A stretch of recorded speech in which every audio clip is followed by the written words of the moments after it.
こんにちは皆さん。ジャスティレ。チベットディスウィークへようこそ。こちらはチベットテレビのテンゼン・ラックフェルと申します。チベット、ダライ・ラマ法王、そして CJ に関する1週間のニュースをお送りします。それでまずヘッドラインを見ていきましょ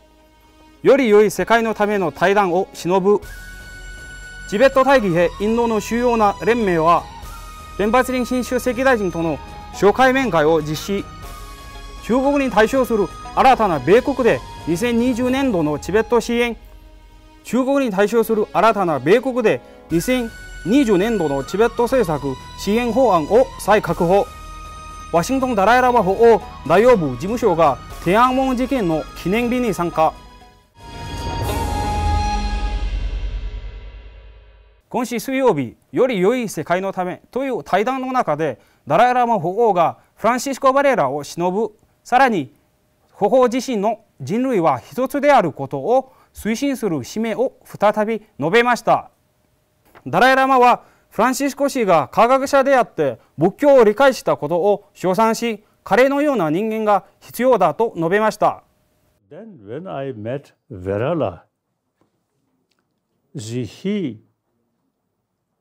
one way he is a scientist, but at the same time he also sort of showing his deep interest about Buddhism. So often he mentioned when we discuss when a subject about Buddhism, then he say, now I have the Buddhist cap, then say something about Buddhism, Buddhist philosophy. Then he say, now cap of scientist. Yes. Then he mentioned about science. He one of the person who really very much impressed me, and I always remember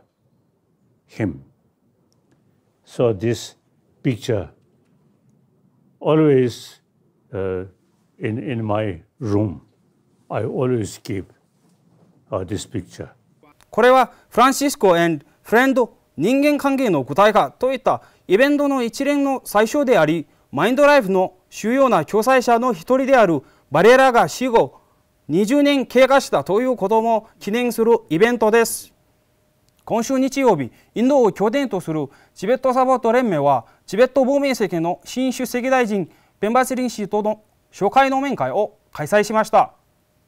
面会の中でチベットサポート連盟の会員らがチベットに関する活動についてペンバツリン大臣に報告し、今後の活動の計画と実行について議論しました。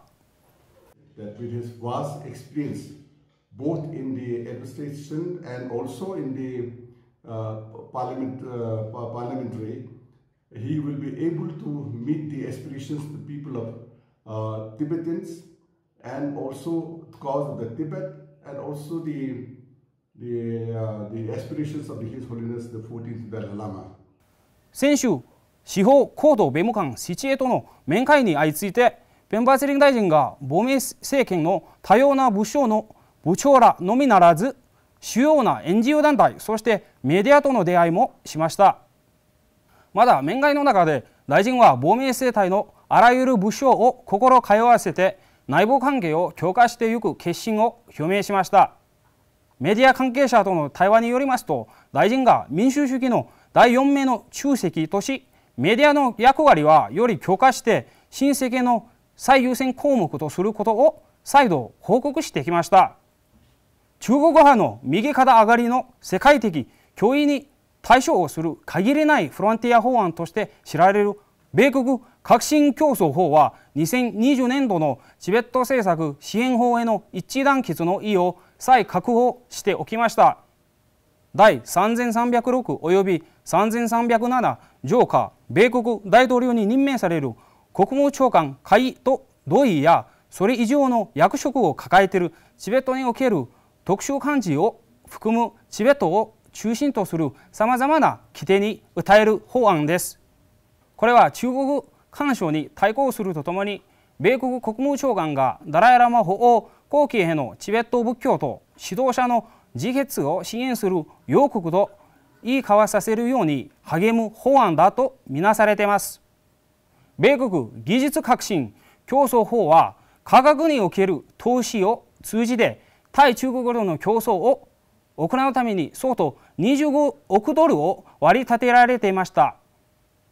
中国の1989年で発生していた天安門事件の第32周年記念日と一致団結の意を示すオンラインによる仮想イベントは、ワン・シリンの交響曲3番目主演も流れました。ムルプツィリンワシントンダライ・ラマ法王大洋部事務所は、ダライ・ラマ法王がシナチベット対話の批判的段階に至る間だとしても、こうした平和そうな抗議に対して中国当局らが鎮圧したことに非難したとは再度指摘しました。ナンシー・ペロシ下院議員、クリスト・スミット議員、トム・ラントス下院議会の副主席、サム・ブラウンスキー米国元大使、国際宗教自由人権委員会、マイク・ポンピオ元書記官、ヌルトルケル弁務官、米国国際宗教自由委員会、そしてトム・マリナウスキー大王を含む世界指導者らがこの時期について語り続けられました。スルチメジャーゾ中国渉外係ダライ・ラマ法王大洋部事務所は、フラッシンニューヨークで開催された抗議活動に参加し、さらに天安門事件のせいで亡くなられた大勢の殉教者らへ哀悼の意を表明して、チベットが1959年で中国に占領された以降、チベット人は絶えず中国政府の抑圧に苦しんでいます。従権の異なる民主党もこのイベントに参加を目にしたほか、この中国当局による手入れを実際に目撃し、経験を受けた主要なスピーカーらも参加してきました。先週金曜日、ヌドゥプツィリン代表、ワシントン DC ダライ・ラマ法王大洋部事務所も